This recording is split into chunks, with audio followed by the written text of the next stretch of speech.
여러분 안녕하십니까. 네트워크 매거진입니다. 이제 2019년도 이틀밖에 남지 않았습니다. 이 새해를 맞아 곳곳에서 해넘이 그리고 해맞이 행사가 열립니다. 특히 전남 보성 율포해변에서는 내일 밤 새해맞이 대규모 해상 불꽃 축제가 열립니다. 이 보성군은 올해 처음 준비한 이 축제를 발판 삼아서 율포해변을 해양 관광단지로 육성한다는 계획입니다. 오선열 기자입니다. 산도 바다도 노을빛으로 붉게 물들었습니다.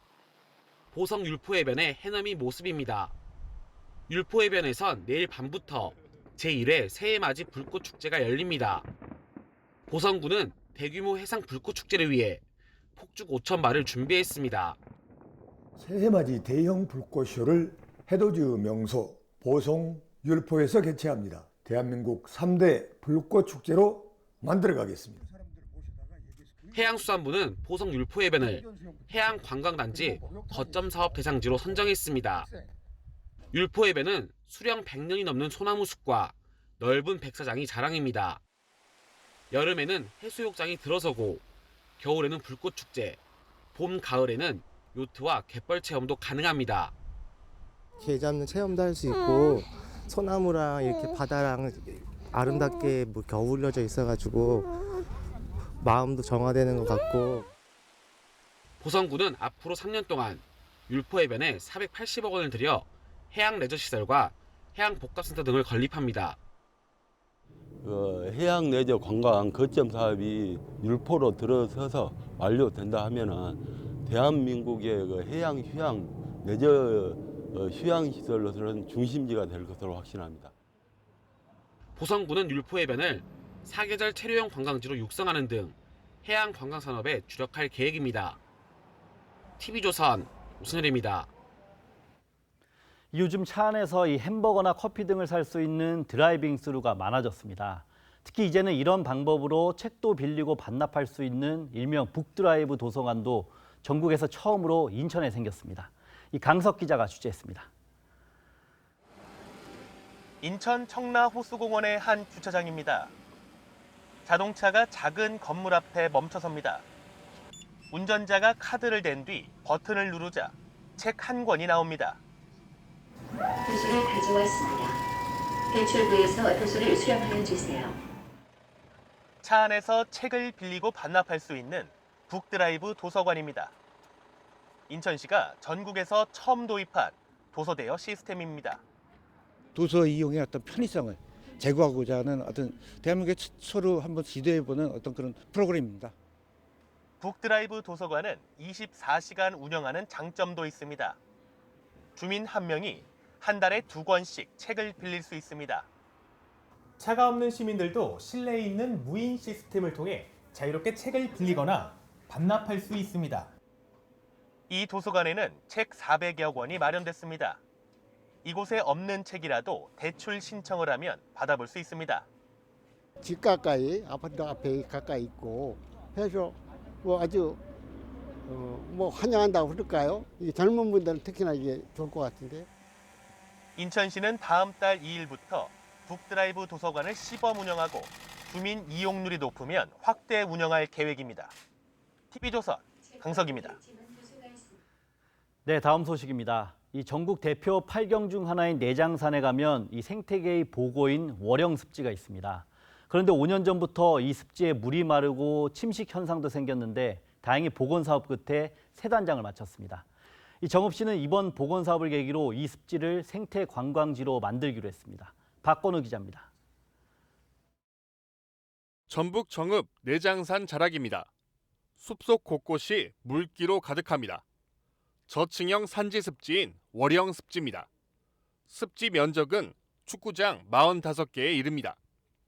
월영 습지는 1970년대까지 계단식 논을 만들고 농사를 짓던 곳이었습니다. 담비와 수리 부엉이 등 멸종 위기 동식물 270여 종이 서식하며 독특한 생태계를 이루고 있었습니다. 산지에서 서식하는 생물과 평지에서 서식하는 생물이 함께 서식함으로써 독특한 형태를 이루고 있습니다. 하지만 지난 2013년 습지를 발견한 뒤부터 물이 마르고 침식 현상이 발생했습니다.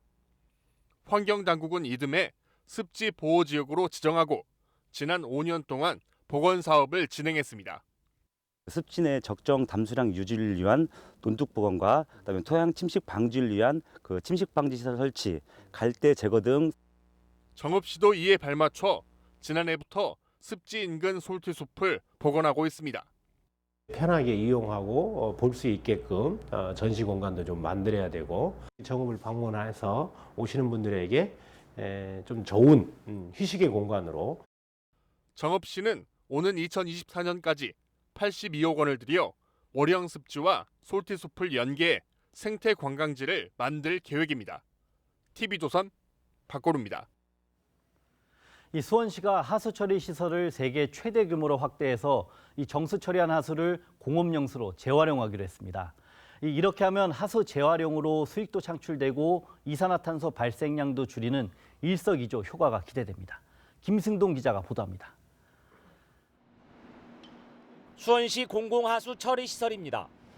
하루에 최대 52만 톤을 처리해 하천에 방류합니다. 수원시는 정수 처리 시설을 세계 최대 규모로 확대해 하천에 방류하던 하수를 공업용수로 재활용하기로 했습니다. 하수의 처리에서 재이용으로 패러다임을 전환시키고 또 광역 수자원 활용의 새로운 모델을 제시를 해서 수원시는 오는 2025년까지 하수 처리 시설을 확충하면 하루에 하수 32만 5천 톤을 재활용할 수 있을 것으로 보고 있습니다. 수원 시민의 하루 평균 물 사용량인 37만 톤 가운데 85%를 재활용하는 셈입니다. 또 연간 1억 2천만 톤에 이르는 공업용수를 인근 지자체 등에 판매하면 390억 원에 이르는 수익도 거둘 수 있습니다. 이산화탄소 발생량을 5천 톤 이상 줄이는 효과도 예상됩니다.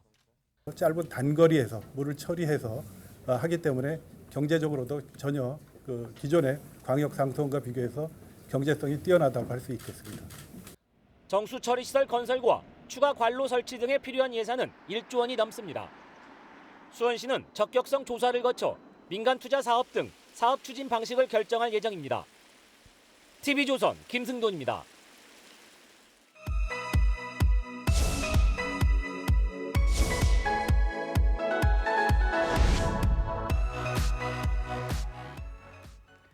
이 네트워크 매거진 로컬 기획 지역을 지키는 사람들 순서입니다. 이 서울 창신동은 과거에는 대표적인 봉제거리였지만 최근 들어 침체를 겪었습니다. 그런데 이곳에 얼마 전부터 이 청년 디자이너들이 모여들기 시작했습니다. 그 결과 이 봉제거리 추억에 머물던 창신동이 이제는 청바지 전문 데님거리로 거듭나고 있습니다. 유성영 기자가 취재했습니다. 원단 위로 글자가 새겨집니다. 한 곳에서는 레이저 자수 기술을 이용해 청바지를 만듭니다. 서울 동대문구 창신동의 봉제 작업실입니다. 최근 젊은 디자이너들이 이곳에 자리 잡아 청바지를 만들기 시작했습니다. 이렇게 레이저로 이런 원하는 문양이나 혹은 본인의 이니셜 뭐 이런 거 박아서 해드릴 수 있다는 점, 기존에서 찾아볼 수 없는 좀 특별한 디테일 디자인들이 있는 그런 상품. 창신동에서 봉제 산업이 시작된 건 약 50년 전부터입니다. 당시 의류 도소매 시장이던 동대문 옆에 가내수공업 형태로 자리 잡았습니다. 하지만 국내 봉제 산업이 가격 경쟁에서 중국에 밀리면서 거리도 쇠퇴하기 시작했습니다. 이대로 무너지는 줄 알았던 창신동 봉제거리에 최근 청년들이 돌아오기 시작했습니다. 실질적으로 제조업계에 계시는 공장분들이랑 또 가장 가까운 곳이었어요. 그렇기 때문에 그분들과 바로 의사소통을 할 수가 있고 서울시의 지원도 큰 도움이 됩니다. 서울시는 젊은이들이 만든 청바지를 시청에서 전시하고 창신동 봉제거리에서 패션쇼도 열도록 도왔습니다. 뭔가 도시재생 사업들이 계속 창신동을 부흥시키려는 것 같아서 여기에 있어서 저희로서 이제 좀 같이 시너지 효과를 내서 젊은 디자이너들이 만든 청바지는 소비자의 눈길도 사로잡았습니다. 이 청바지는 되게 세세하게 디테일이 많이 있는 것 같아서 처음 봤을 때 딱 사고 싶은 마음이 들었어요. 40년 넘게 창신동을 지켜온 선배 봉제 전문가들은 젊은 디자이너들이 봉제 산업의 명맥을 이어주길 바랍니다. 우리 전문가들도 사실 이제 다 고령화 됐어요. 진짜 내일 모레면 이제 할아버지예요. 근데 이렇게 젊은 애들이 와서 뭔가라도 한다니까 고맙기도 하고. 젊고 활기찬 데님 디자이너들이 가세하면서 창신동 봉제거리가 대한민국 청바지 1번지로 거듭나고 있습니다. TV조선 유성현입니다. 네, 네트워크 초대석입니다. 이 최전방 접경지인 강원도 화천은 인구가 3만 명에 불과한 비교적 조용한 곳입니다. 그런데 겨울만 되면 이곳에서 열리는 산천어 축제에 이 100만 명이 넘는 국내 관광객이 몰려 북적댑니다. 이렇게 대한민국 대표 겨울 축제로 자리 잡은 산천어 축제를 준비하는 최문순 화천 군수를 모시고 자세한 얘기를 나눠보겠습니다. 네, 안녕하세요. 네, 안녕하세요. 반갑습니다. 네, 앞서 말씀드렸듯이 이제 겨울 축제하면 산천어 축제가 대표적인 축제로 자리 잡았는데 올해는 이제 예년보다 기온이 좀 높아서 축제 개막이 한 일주일 정도 연기됐다고 들었습니다. 이 막바지 준비가 어떻게 되고 있습니까? 네, 당초는 우리 산천어 축제가 1월 4일 날 개막하려고 준비를 했었는데 네. 일주일 연기해서 1월 11일부터 2월 2일까지 개최하는 걸로 계획을 변경됐습니다. 네네. 그 이유는 우리 산천어 축제 개막 때는 한 10만 명 이상의 관광객들이 오시는데 금년에 날씨가 따뜻해서 네. 얼음의 강도가 예년만 못합니다. 그래서 만약의 안전사고를 대비해서 네네. 일주일 연기하게 된 것이고요. 다만 비행기를 타고 들어오는 외국인 관광객이 개막 당시에는 한 10,000명 정도 내외로 이렇게 오시는데 네. 10,000명 정도 모시는 것에 대해서는 전혀 문제가 없다고 판단해서 외국인 관광객에 대해서는 1월 4일서부터 정상적으로 운영하게 됩니다. 네. 다만 1월 4일부터 그 개막 첫 주에 우리 화천을 찾으려고 계획하셨던 우리 관광객 여러분들께 일주일 연기됨에 따라서 대단히 죄송스러운 말씀을 이 자리를 빌어서 다시 한번 드리겠습니다. 네. 그리고 이제 겨울에 이 얼음 낚시 관련된 또 다양한 축제들이 있는데 이 축제들과 비교해서 이 산천어 축제만의 이 차별점이라면 어떤 것이 있을까요? 우리 화천 산천어 축제는 하얼빈 빙등 축제, 네네. 일본 삿포로 눈 축제, 캐나다 퀘벡의 윈터 카니발과 함께 세계 4대 겨울 축제 중에 하나입니다. 아, 예. 따라서 화천 산천어 축제 오시면은 하얼빈의 빙등도 보실 수 있고 일본의 눈 조각도 볼 수 네네. 있고 또 캐나다 퀘벡처럼 밤에 거리 페스티벌도 보실 수 있고 더군다나 여기에다가 핀란드 로마니에미시의 산타까지 함정하게 따라갖고 네. 전 세계인이 즐기는 그야말로 종합 선물 세트의 축제라고 할 수 있습니다. 아, 예. 이런 또 차별화를 위해서 그동안 산천어 축제는 매년 새로운 프로그램을 선보였는데 또 올해는 어떤 프로그램이 준비되어 있습니까? 금년 축제의 컨셉은 밤이 뜨거운 축제로 컨셉을 갖고 예. 준비하고 있습니다. 그래서 화천에서 숙박하시는 분들에 대해서는 평일 낮 낚시나 밤 낚시에 대해서 무료로 제공해드리고 네네. 또 산천어 선등거리 속에서 이루어지는 밤에 네. 그 거리 페스티벌에서 뜨거움과 행복함을 즐길 수 있도록 준비했습니다. 네. 이 산천어 축제에 이렇게 많은 관광객이 몰리다 보면 아무래도 지역 경제에 큰 도움이 될 텐데 실제로 어느 정도 도움이 되고 있습니까? 축제라는 것이 오시는 관광객들이 좋아하시고 즐거워하시는 것도 좋지만 그보다는 축제를 통해서 지역 경제 활성화가 중요하다고 생각합니다. 네네. 2019년도 축제 같은 경우 보면 지역 경제 효과가 한 1,300억 정도 등으로서 조사되어 발표된 바 있습니다. 네네. 2020년도 축제에도 3천여 명에 대해서 일자리가 창출되고 또 이와 한 1,000억 원 이상의 네네. 지역 경제 활성화가 있기 때문에 이제 산천어 축제는 축제라는 개념을 떠나서 네네. 겨울철 지역의 경제 하나의 산업 구조로서 이제 발전되고 정착되고 가고 있습니다. 네. 그리고 이렇게 지역 경제에 또 미치는 효과가 크려면 아무래도 관광객들이 오셔서 오래 머물다 가시면 좋을 텐데 그래서 화천군에서도 이번에 이 숙박 관광객 20만 명을 목표로 하셨던데 이를 위해서 어떤 준비를 하고 계십니까? 우리 산천어 축제에 매년 100만 명이 넘고 150만 명 관광객들이 방문하고 갑니다. 네네. 그러나 지역의 부가 가치를 높이기 위해서는 100만 명의 관광객보다도 지역에서 머무르는 관광객 20만 명이 더 중요하다고 생각해서 네네. 밤에 이 관광객들이 즐길 수 있는 컨셉을 또 프로그램을 많이 개발했고요. 네네. 오늘 안전하게 손님들을 모시기 위해서 숙박업소에 대한 안전작업을 완전히 완전 마친 상태고 네네. 하여튼 화천서 주무시고 화천서 가시는 분들은 후회 없이 네네. 즐길 수 있도록 모든 걸 다 준비했습니다. 네.